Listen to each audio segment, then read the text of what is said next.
You are welcome to Catfish Solution Place and Academy. Today we are about to start the hatchery process, and that is after what we might have prepared the pond, we might have sterilized the pond, we might have selected the exact broodstock we are going to use for the production, being the male and the female broodstocks. And after then, we might have injected our female broodstock with the hormone. Either we use ovulin. So when you finish with the ovulin, we now use ovaprime. So you can use both of those hormones to inject your female broodstocks. And we do not inject our male broodstocks today because of some certain reasons. And after isolating them for the latency period, which takes around 8 to 9 hours, so depending on the temperature given at that particular time. So after then, the next thing to do is to dissect, cut the male broodstocks for the sperm. And note that your male broodstocks are ready to use from 9 months and above. And note that if they are going to do about 18 months, it should be okay for your usage. Anything apart from that, you may be having the mint either being black, expired, and not really giving you a perfect result. So meat are reliable to be used when they are at that mentioned month, and when they are so creamish, loaded in color. So that is why it is. So after dissecting the female broodstock, the next step is to put them into the saline solution.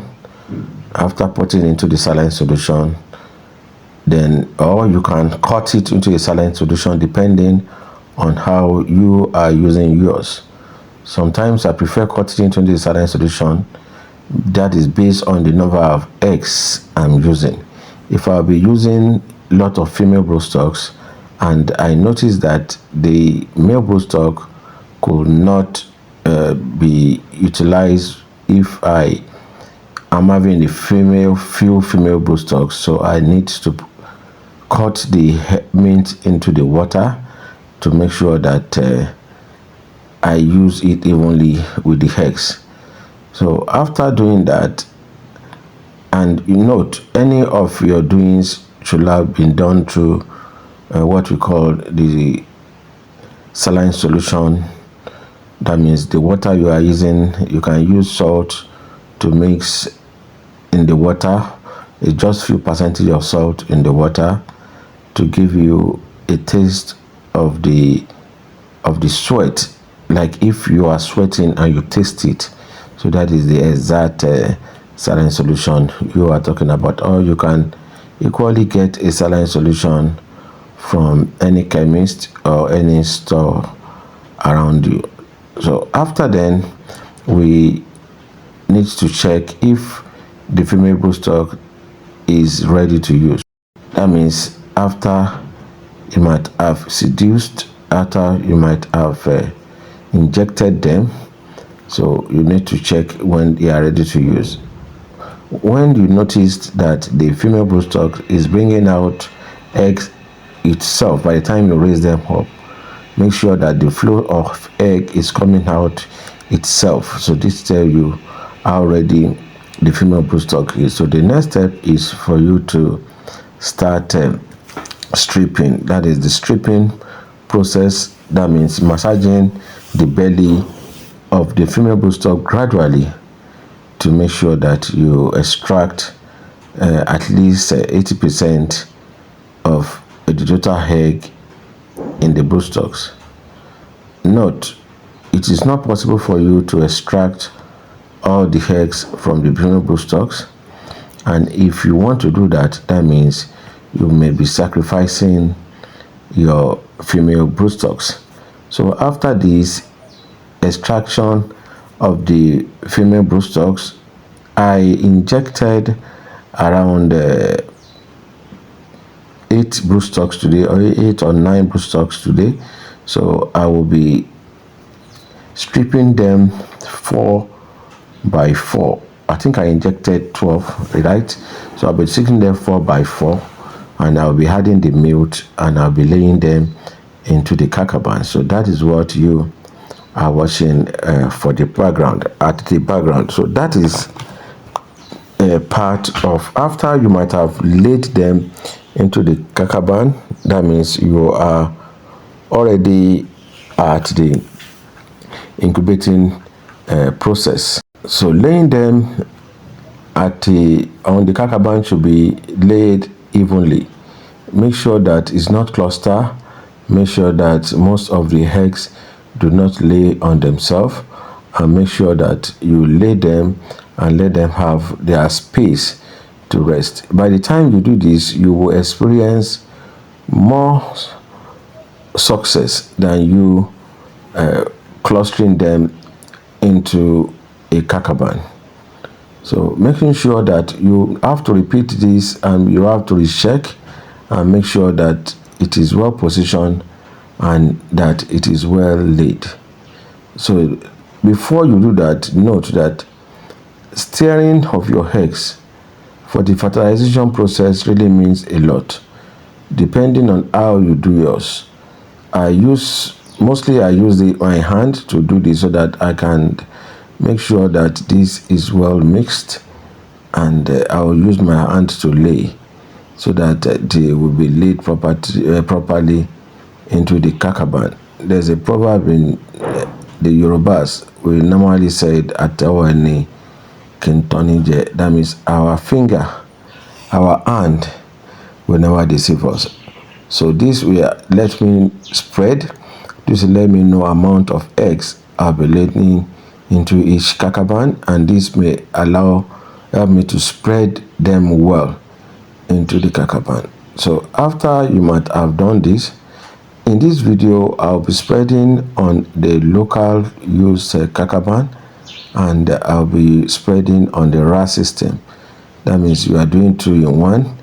RAS system, that means the incubation system, I'll be spreading into. But note, the incubating system I'm using can only take 300 grams of egg to 200 grams of egg per tray. So the 3 trays will be taking just 900 grams of egg, which is relatively very low to what I have. And the incubating system, there's a guarantee that by the time you laid this kind of particular egg into this tray, you'll be having nothing less than 400,000 fryers successfully hatched. So that is how it works. So I've told you once that if you want to know the very good eggs that you needed for your hatchery process, you know through color, which is the dark green. You have it at the golden color. We have it at the brown color. Any color apart from these 3 colors that I mentioned will give you problems by the end of the day. And after we might have finished laying, we covered the tank up. After covering of the tank, we need to wait for another 24 hours to let it hatch, depending on the level of your salt, or depending of the level of the meat we put into this for the mixture. So this is a very good avenue. I think I've made mention of a lot of avenues that you can have a successful hatchery rate. And again, if after 6 hours, after 8 hours, you need to come back to check the percentage of the white eggs, number 1, and how creamy, dirty is the water like. If you notice that the water is creamish, it is highly advisable for you to run a flow through of the water to make it not come, to make it white. Make sure that your water is very clean. So after the 8 hours, you notice that the water is creamish. Run a flow through. You may run a very heavy flow through, maybe in 2 to 3 hours time, because at that particular time the hatchery, that means the incubating period, need just around 7 hours to start dropping. So at this time you can rush it heavily to make sure that those fryers comes out in a neat and very white water. This may help you from experiencing what we call the pollution by the end of the day. And by the time you experience pollution, I bet you may not be there. You may not be able to control what we call the pollution, and by the end of the day this may kill all your fryers. But because we are an expert in this, we make sure that pollution is not our problem in the hatchery process. So these are what you can do in order to calm your hatchery from being polluted. And after you might have done that, when they started coming out in the morning, I will definitely leave them till like 2 p.m. in the afternoon, and I'll lift the kakaban. I may lift the kakaban to another pond.